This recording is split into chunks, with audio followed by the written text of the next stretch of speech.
A rotten potato nearly destroyed a nation, yet also catalyzed a national awakening.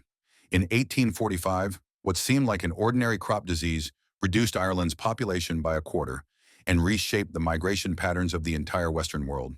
In 1701, Ireland was forcibly incorporated into the United Kingdom by Britain, with two-thirds of arable land converted into pastures and granaries for British aristocrats. Irish farmers, driven to the barren western regions, could only survive on high-yielding potatoes. This crop from South America could produce 6 tons of food per acre, several times more than grain crops. By 1845, of the island's 8 million inhabitants, 3.5 million were completely dependent on potatoes for survival. In August 1845, potato plants in the eastern regions suddenly turned black and rotted, filling the air with the stench of decay. The late blight pathogens spread rapidly in the rainy conditions, reducing that year's harvest by 40%. British Prime Minister Robert Peel urgently imported corn from America, but the unhusked grain caused intestinal diseases and was mockingly called sulfur relief. When the Whig Party took power in 1846, John Russell, a free market believer, halted government aid and demanded landlords pay poor relief taxes, directly leading to mass tenant evictions.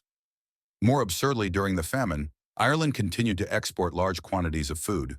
Carts loaded with grain headed to ports, while starving people lined the field edges. By 1852, 1 million people had died from starvation or disease, and 2 million had fled overseas. Emigrant ships from Liverpool port were known as coffin ships, with cholera victims' bodies strewn across the decks. The quarantine station on Canada's Gros Seal recorded 5,000 graves. The Earl of Lucan evicted 2,000 tenants to convert his land into pastures. The famine transformed Ireland. The population plummeted to 4.4 million. Gaelic-speaking regions disappeared, and Catholics scattered globally.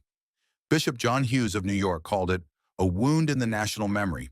When Choctaw Indians, transcending their own trauma, donated money to Ireland, suffering evolved into a transcontinental bond of solidarity.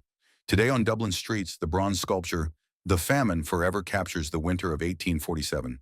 Not just a historical scar, but a totem of national memory.